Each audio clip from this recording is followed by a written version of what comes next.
getting tougher every single day.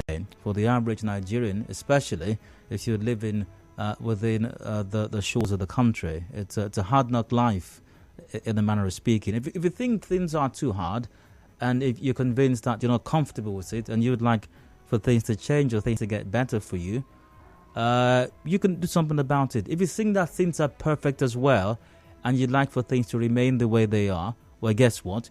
You can also do something about it. And that's the beauty of the democratic process and the awesomeness of elections as well. Well, in Nigeria, every 4 years, you have a chance to go to the polls and determine for yourself whom your leaders will be, who they are, the persons who are going to represent your interest and manage your affairs at every level of governance in the country, be it the number one position, the top job down to the president, or the National Assembly, or state executives, governors, or even House of Assembly members as well.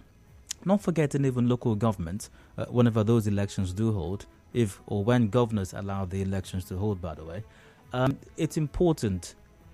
Everything depends on this. How the future goes, your aspirations, the realization or not of your aspirations in life, everything depends on the choices that you make on election day. Endeavor to be a part of it. And remember, vote wisely. 2023 must be the year of voting wisely. And speaking of voting as well, INEC reportedly has extended a timeline for the collection of PVCs, and that's some good news, I suppose. That's some good news. So endeavor to make out time. To get your PVC. INEC extends PVC collection deadline.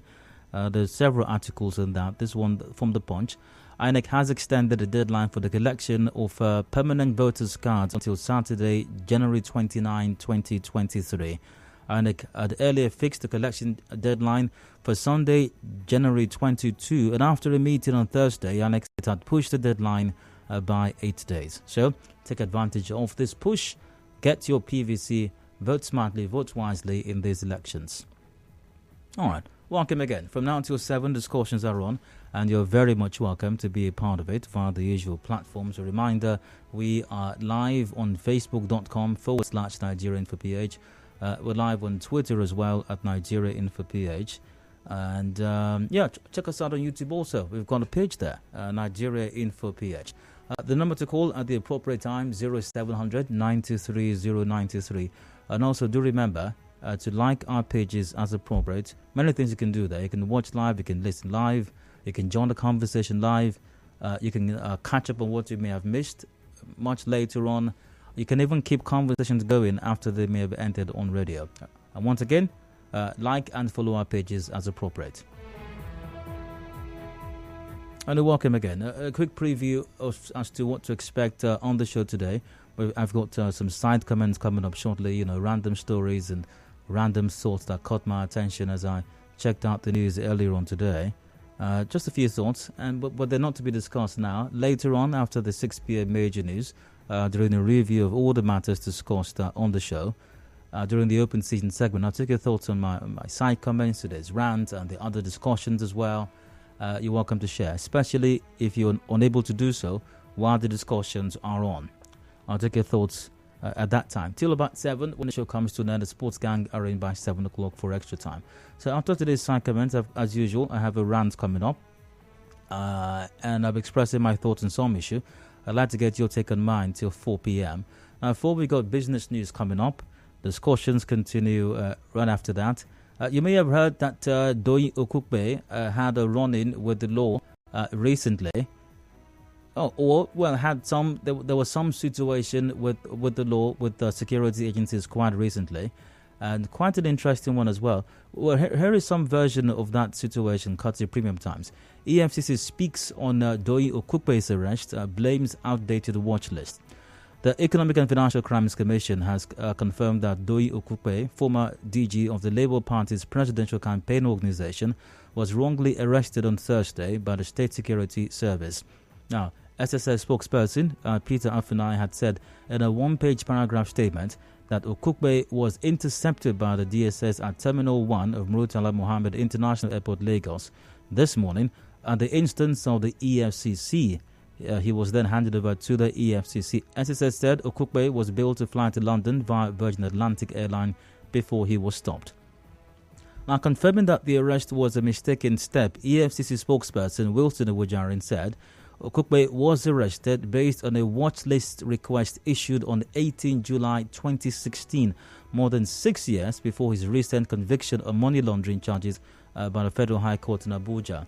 The third statement read, quote, "The Department of State Services today, January 12, informed the Commission of the interception of Dr. Doyin Okukpe, former presidential advisor at the Murtala Mohammed International Airport in Lagos. The service acted on a watch list request issued on July 18, 2016, over 6 years before his recent conviction. The Commission was in the process of formally lifting the watch list before his interception and will expedite action in this regard." Now, earlier, Okukpe, in a tweet shortly after the news of his arrest broke, confirmed his arrest by the SSS at the airport on his way to the UK for medicals. He tweeted, "I was arrested and detained at the MMA Lagos this morning, 12th June, on my way to the UK for medicals, years after my passport had been withheld by the FHC Abuja. I just left the EFCC office where senior officers in Lagos and Abuja apologized to me for the error. Occupational hazard, Abi." End of quote. So there you have it. Well, it was all just a huge mistake, supposedly, reportedly. We'll take a look at this development in the 4 o'clock hour. I'll be asking you the explanations of the DSS and the EFCC, as far as you're concerned, are the explanations tenable? Are these explanations acceptable to you? It was just a huge misunderstanding. He was on a watch list from 2016, and then we saw he was traveling, and then we just picked him up and handed him over to the EFCC. Is that explanation, or are the explanations given by the SSS and the EFCC, are they tenable? We'll discuss that in the 4 o'clock hour.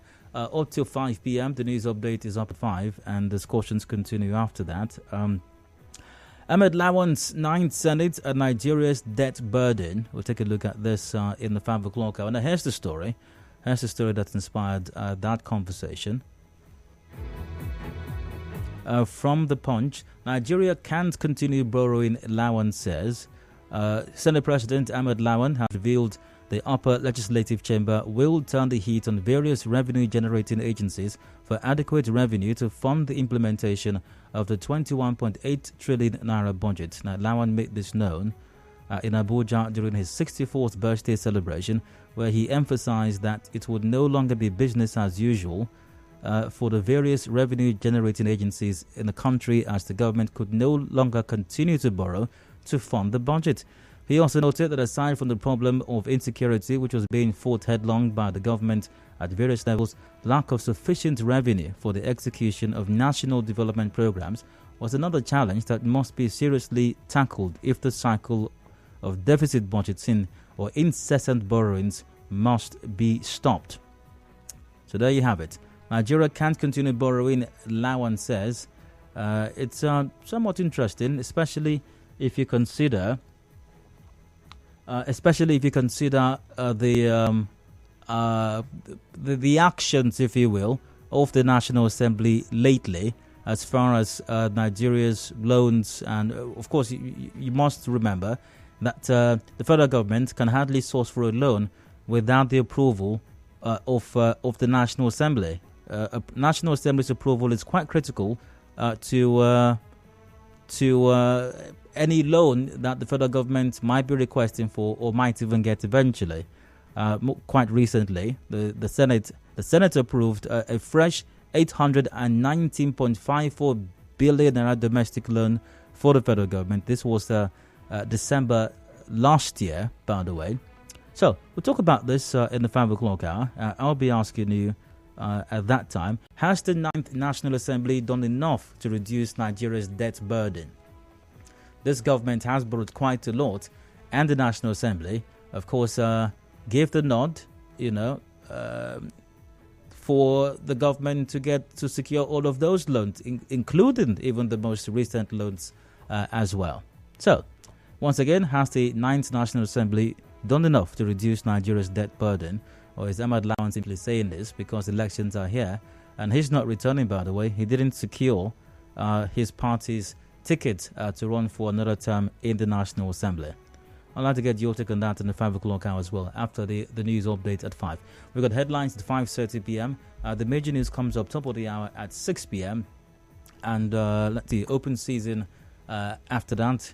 A review of all the matters discussed on the show till about 7. The sports gang will be in for extra time, keeping you up to date with sporting activities all over. And of course, naturally, they'll inform you about Arsenal's wonder, the wonder that is the Arsenal Football Club.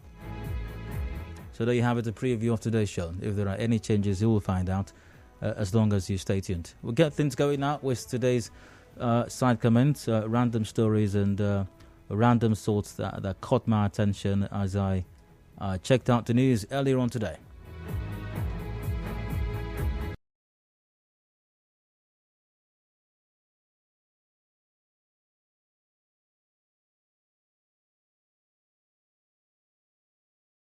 River State Governor, I'm not sure I have. Okay, well, let's see how much time I do have. The River State Governor, Wike, says the window of opportunity to reconcile with the PDP is small and will soon close. Governor Wike said this in a BBC Pidgin interview yesterday. He said his preferred presidential candidate will be made clear, as he's not in a hurry to make known his decision. More on this when I return from the break. Do please stay with us. Stay on track with Nigeria.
Gone past 3 p.m. And today's side comments continue. So I was talking about this item from our news earlier. River State Governor, and we could say in the window of opportunity to reconcile with the PDP is small and will soon close. Really? Well, maybe they will reconcile. I mean, I really don't know for certain how that will play out. But it is interesting, really, if a reconciliation does go on or does happen, because how do you go back from,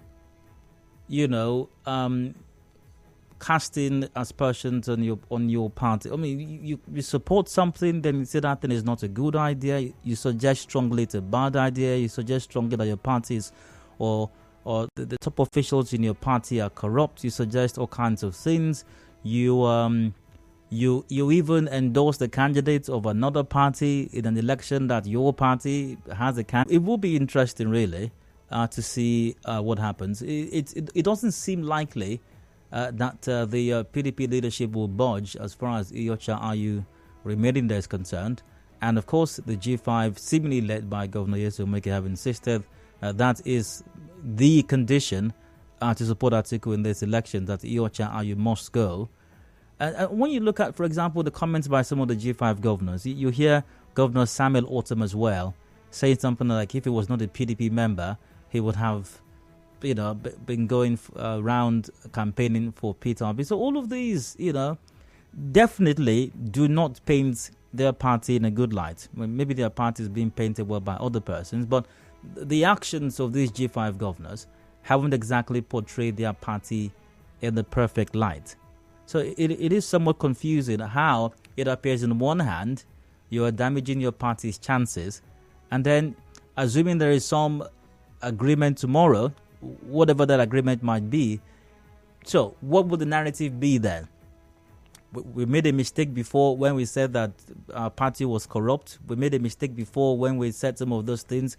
We made a mistake when we seemingly endorsed or outrightly endorsed candidates of another party. Was that all a mistake? So it was a mistake, and we have seen the light now. So come back to our own party, So I don't know, but time will tell whether any reconciliation will take place or not, and what the possible outcomes or the impacts of all of this will be. Time will tell, and time will reveal all eventually.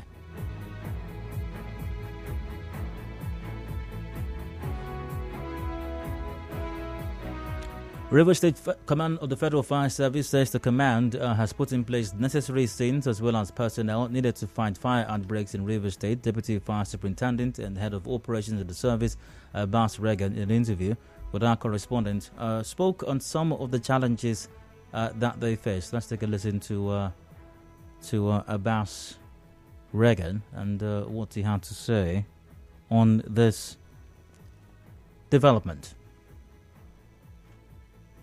You have fire truck, water tanker, rapid response vehicle, and fire ambulance. And we have capable men on ground to face anything that has to do with fire emergency within the state.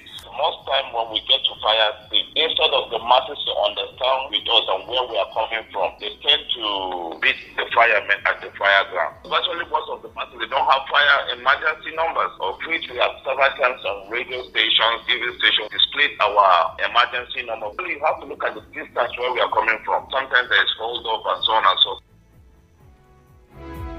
So a couple of things I'd like to mention here. I think that the civilian populace can act better, can do a whole lot better when there is a fire and when the fire service responds. If the fire service responds, whether it's the Federal Fire Service or the River State Fire Service, if they respond and you think they didn't respond in good time, you have to be circumspect here, and emotional intelligence is very much advised in this case. You need to understand that the fire service very likely is operating with the barest. Sometimes they may not even have the barest of equipment to work with. Ideally, for example, we should have at least, I suspect we should have a fully functional fire service station in every local government area. In a place like Obiakpo, for example, I think we should have more than one fully functional fire service. But do we have that? And not just a station, I'm talking about fully functional, fully equipped, fully trained to deal with fire disasters. Do we have that? Can we say that we have that? I think not. And also, because we don't have enough of them around, fire service stations, it might take a while before they get there.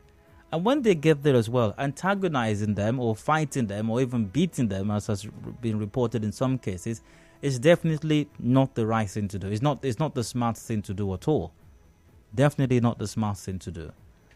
If you have concerns about how the fire service is conducting their business of fighting fires or some other disasters, don't fight the fire service. For example, we have elections coming up. These are the issues. And I've said severally that governance is not just about brick and mortar. Governance is not just about building stuff or constructing roads, even though all of that is good, by the way. It's a lot more than that. Emergency response is part of governance. It is government responsibility, as are several other things as well. So go to the polls, for example, and vote in a direction that you believe might improve all of these things also. You can't fight fires. What do you want them to do? Get there in a time that's impossible? Come with equipment that they don't have? It's not possible. It's not possible. And also to the Federal Fire Service, by the way, thanks for all that you do. And I think the Federal Fire Service was involved in the fire at the timber market recently. But I don't know for certain if that situation has been conclusively dealt with, because we had reports that even after the Federal Fire Service had been to the timber market at Rumosi twice, the fire at the Borough Pit was still there. So, Federal Fire Service, River State Fire Service, if we have a functioning one, please look into that. And whatever it is that can be done to ensure that fire is put out completely, please ensure, to endeavor that it is done. Either it's something you can do for yourself, or if the operators of the timber market have a responsibility or some role to play, do well to advise them. Maybe they need to stop stuffing that Borough Pit with sawdust or whatever it is that needs to be done to put out that fire permanently, I think should be done. We have some natural outbreaks of fires, yes. Forest fires, for example, in some cases could be as a result of some natural occurrence. But this is not. The Borough Pit, for example, is man-made. The dust has been poured in there. The sawdust is man-made as well. So if that's what's causing it, and nothing else can stop it, then we can reverse this man-made trend to ensure that we can put out that fire on a permanent basis. But thank you for the work that you do once again. All right, let's see. What else caught my attention on the news today? Let's see.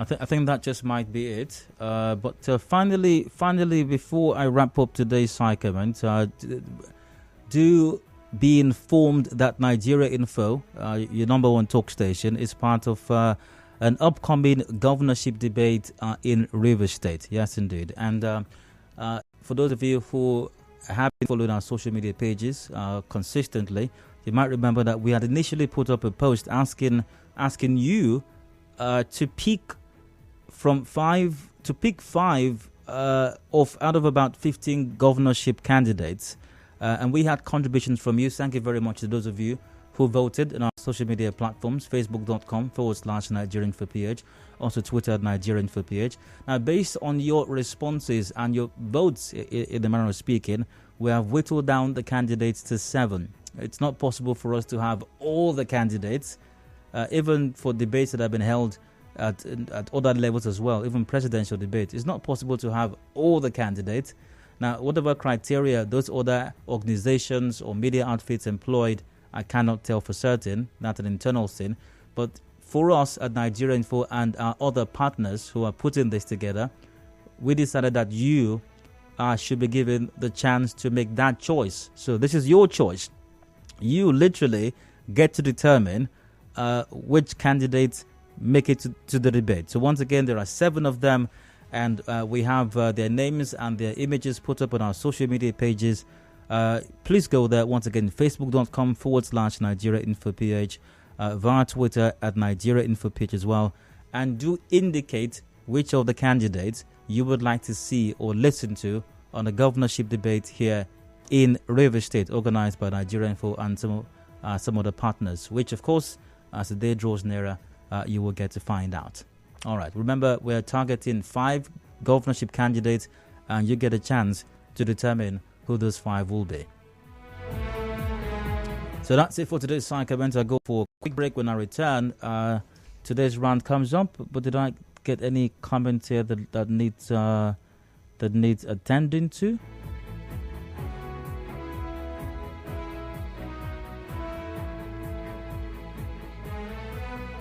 Well, not particularly, but for those who are beefing Chelsea right now, well, maybe Chelsea brought it upon themselves. But don't wallow in Chelsea's situation right now. And Chelsea fans, it's understandable that you might feel some pain at the moment. That's perfectly in order.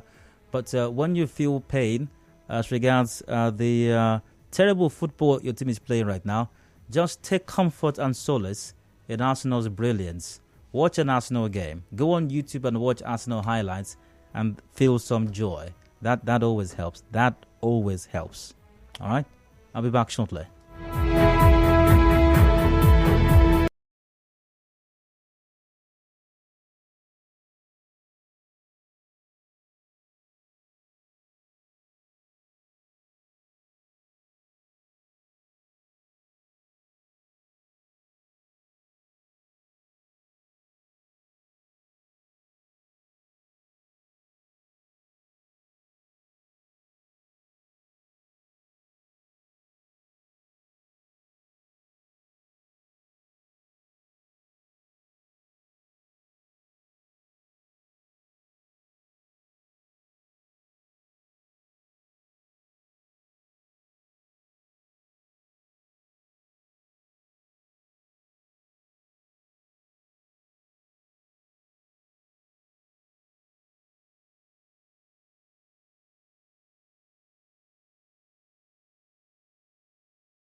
Welcome back. It is Hard Facts to Nigeria Info and her input Harcourt. I'm Dio, and I'd like to rant for just a bit. It's a little something in my mind. I'll express some thoughts in it, but I don't mind getting your perspectives on mine all the way till 4. Here's a story from our bulletin from earlier on today, and forms the basis of this afternoon's rant. Rivers State Governor Nyesom Wike has warned local government chairmen against soliciting for projects from the state government. The governor gave the warning during the flag-off of the Odiemudie Road in Ahoda East local government area. Here's some of what he said. Council chairman, you have to be very, very careful. Don't take our simplicity to be stupidity. Don't ever try it next time. A council chairman will stand before governor to tell me what 10 does not have road. You open your mouth and tell me that. I was council chairman. People know in this state. I was constructing roads. I have never one day called governor, come and do so and so thing. And you have the temerity to stand before me and to say, oh, come and do what 10. If you do it next time. Oh well. Now, Governor Wike also directed the chairman of Ahoda East local government area, Ben Eke, to submit to the Office of Secretary to the State Government, SSG, the list of projects that his administration has embarked on in the area. It follows comments by the chairman that the state government has not constructed a road in Ward 10. Commissioner of Local Government, SIG, tell him to visit Ahoda East and write out the projects he did and submit to the office. I want to see that road he did. We must know. Thank God he said I don't tamper with local government money. I know how much people will get. Last few months, no local government got less than 300 to 400 million naira. Not one. Where is the salary bill? Where did the money go to? How many votes do you bring? How many votes? Last election, 13,000 votes. That's what you come here and tell me, Ward 10. So I must do projects, Ward 1, Ward 2, Ward 3, Ward 4, Ward 5. I have some thoughts on this development, and when I read the story, what came to mind immediately was local government autonomy, and that's what came to mind immediately.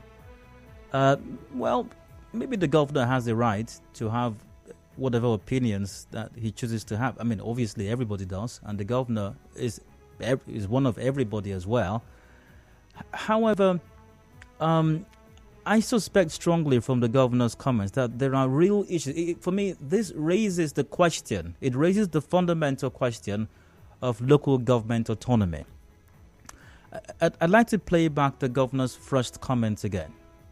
Council chairman, you have to be very, very careful. Don't take our simplicity to be stupidity. Don't ever try it next time. A council chairman will stand before governor to tell me what 10 does not have road. You open your mouth and tell me that. Actually, by law, a council chairman can't state. Now, if the governor is convinced that the council is not in line with the law, I mean, it has to be about law here, not about whether a council chairman can address a governor. A council chairman is not a subsidiary of a governor.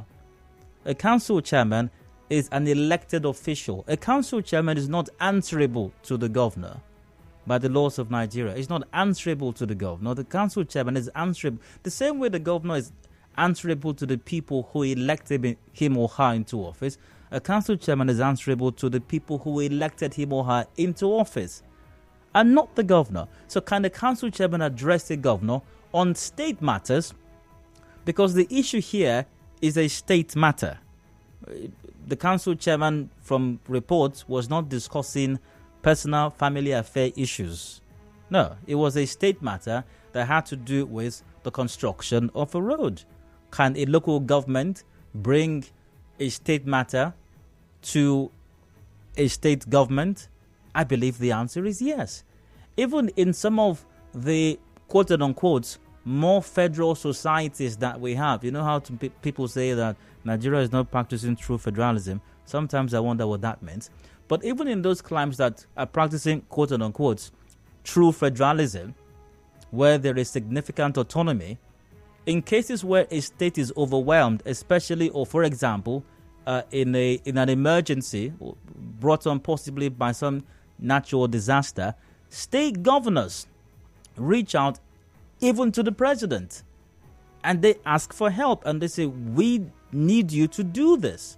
And when a mayor, for example, which is our equivalent of local government here, are unable to deal with something, or they are overwhelmed by a situation, the mayor can formally reach out to the state governor and say, we are overwhelmed by this and we need your support in this. So I'm not sure there's much wrong with that. But like I said, it appears that all of this comes down to local government autonomy. And it's not a River State thing. It's a Nigerian thing where state governors are convinced that local governments are an appendage, are an extension, are a subsidiary of state government. And local government chairmen are simply stooges and servants to state governments and are answerable to them. And as such, should not be able to speak to them, shouldn't even be able to speak at all unless they are given permission to. And I'm convinced that is problematic. And and that's a beautiful thing. And I'm sure some of these council chairmen do that as well. However, the issue here is if a council chairman is overwhelmed by something and it decides to approach the state government, which is fine, and can the state government say no? And all of this is based on law, not on whether or not a council chairman can stand in front of a governor and talk to a governor about state matters. I believe a council chairman should be able to do that. And the second part of the governor's comments. Commissioner of Local Government, SIG, tell him to visit Ahuda East and write out the projects he did and submit to the office. I want to see that road he did. We must know. Thank God he said I don't tamper with local government money. Once again, why I don't understand why a local government chairman has to write out his list of what is done and present it to a governor. Because once again, local government chairmen are not answerable to governors. No, they're not. If it's anybody that a local government chairman should write out a list of accomplishments and present to, it is to the people who elected the local government chairman into office. And we have a fundamental problem, once again, with local government autonomy in Nigeria. I came across a piece as I looked up, some stuff on the internet regarding this matter. This was published by Rice TV. Nigeria's parliament okays autonomy for local government, state legislature, judiciary. Members, this was published March last year, 2022. Members of Nigeria's National Assembly on Tuesday voted on the report of its Joint Committee on the Review of the 1999 Constitution, First Alteration Bills 2022, which consisted of 68 members of Nigeria's National Assembly. On Tuesday, voted on the report. The Senate passed a total of 49 bills out of the 68 considered during voting on the Constitution bills. They include moving prisons, railways, power generation, executive to concurrent list. Also, federal lawmakers at the end of the exercise approved financial autonomy for state legislature, judiciary, and local government in the country. The 8th National Assembly had, during the amendment carried out on the 1999 Constitution, passed similar bills to empower the local government, state legislature, and the judiciary, but could not scale through when they were transmitted to the state assemblies for concurrence. Now, the fundamental question one should ask is, and regardless of what governors say, governors have always said that across the country, we don't touch their money, we don't touch their money, we don't do anything with their money. If you don't do anything with their money, and I'm not saying that governors do anything with local government money, but if you really don't do anything with their money and you want the world to believe that, why then are state governors consistently against any attempt at ensuring legally and constitutionally the independence of local governments? Why?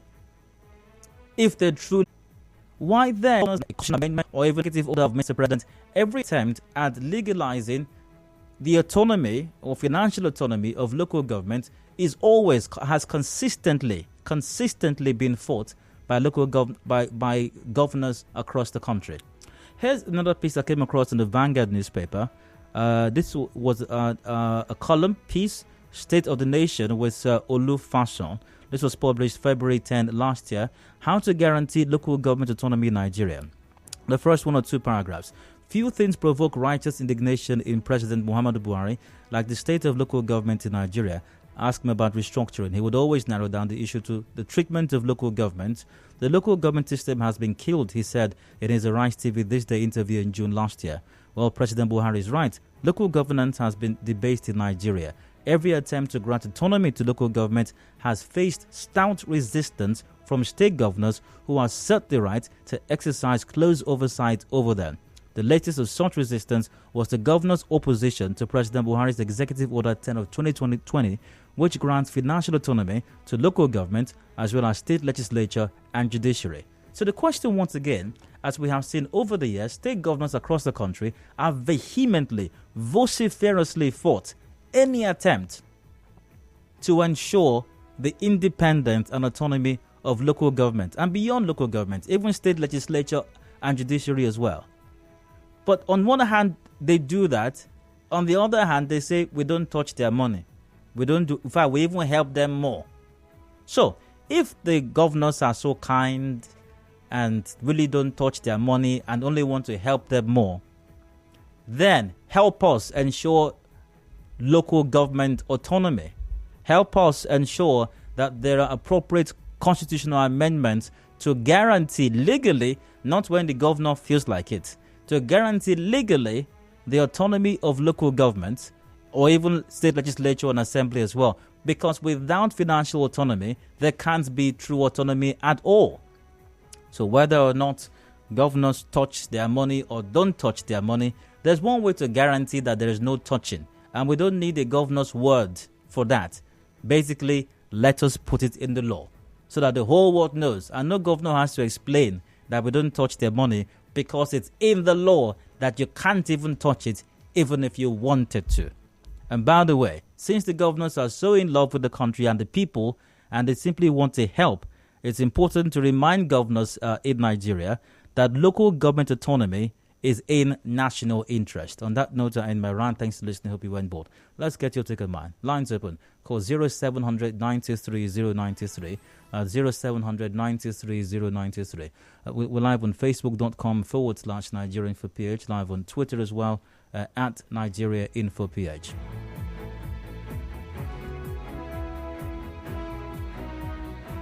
Do keep it brief and straight to the point. Also want to call his answer. Do please turn off your radio set.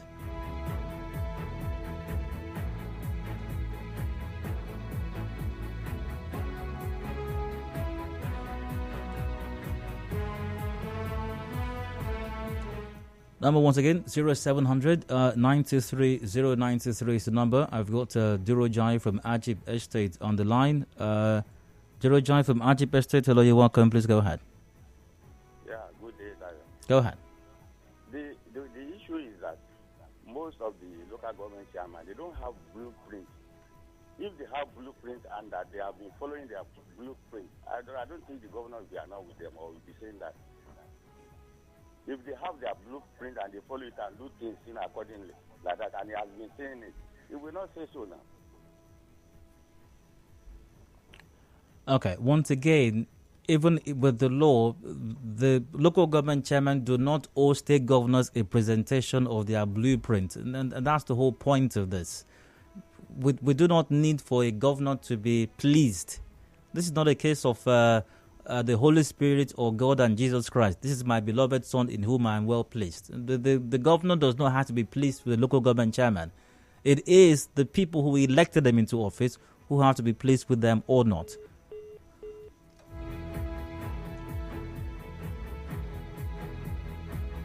Via Facebook, at the Okeo City goes, the governor has done the right thing. Okay.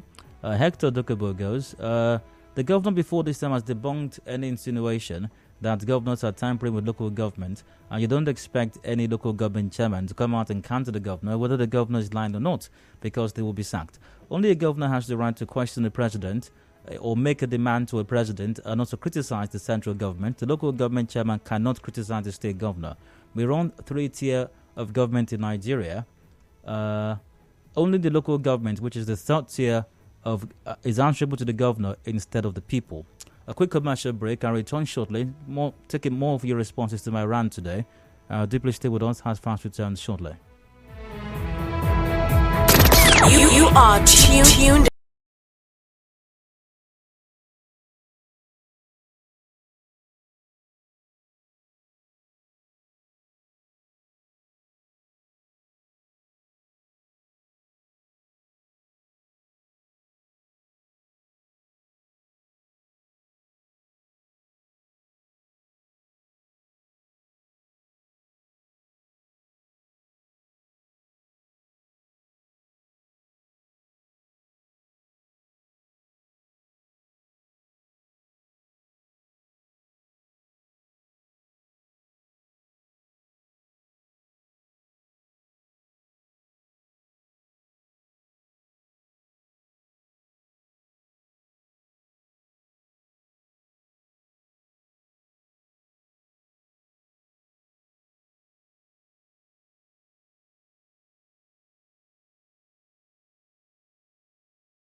Four minutes ago, before 4 p.m. Hope you caught my rant a while ago.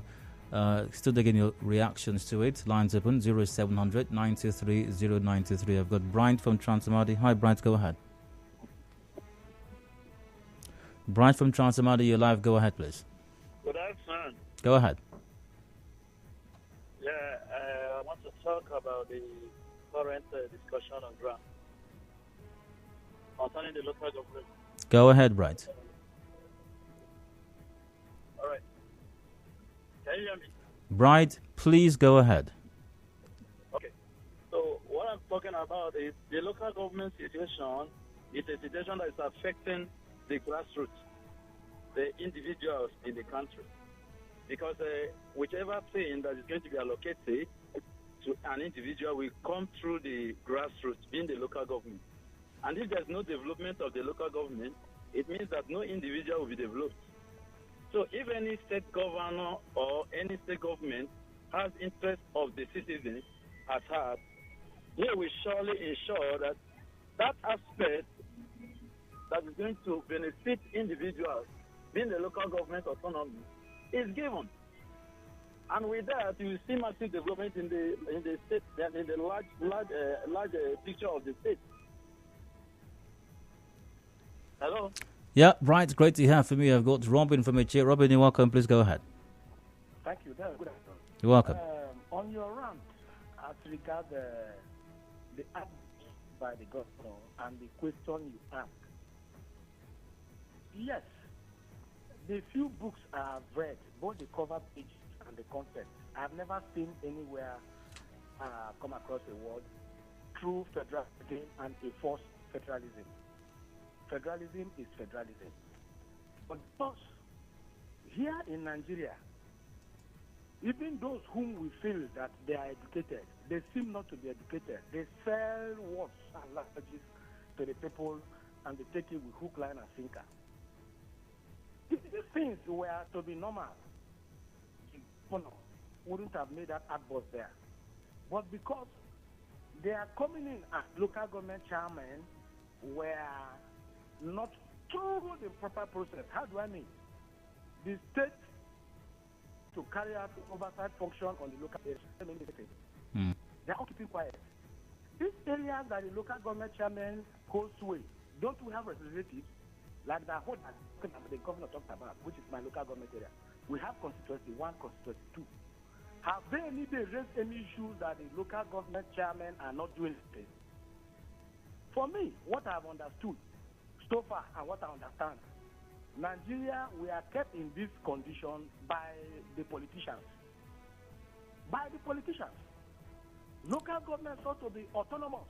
Robin, but the last decision, as you read in one of the articles, Imo State was led by APC. Robin, I apologize, but that's so much that I can take from you. I am pressed for time, but thanks for your contribution. I have to wrap it up now. Barrier Venom on Facebook goes, the local government chairman have every right to ask and solicit for projects to be cited in their domain, just as Governor Wike always asked the federal government to show what they've done for Rivers State. The 23 LGAs are the governor's constituency where projects should be done and can be asked for if none is existent there. That's a wrap. The news of business news comes up shortly. Discussions continue after that. Please stay with us. Democracy is the freedom of speech. Freedom of speech. Nigeria Info opens the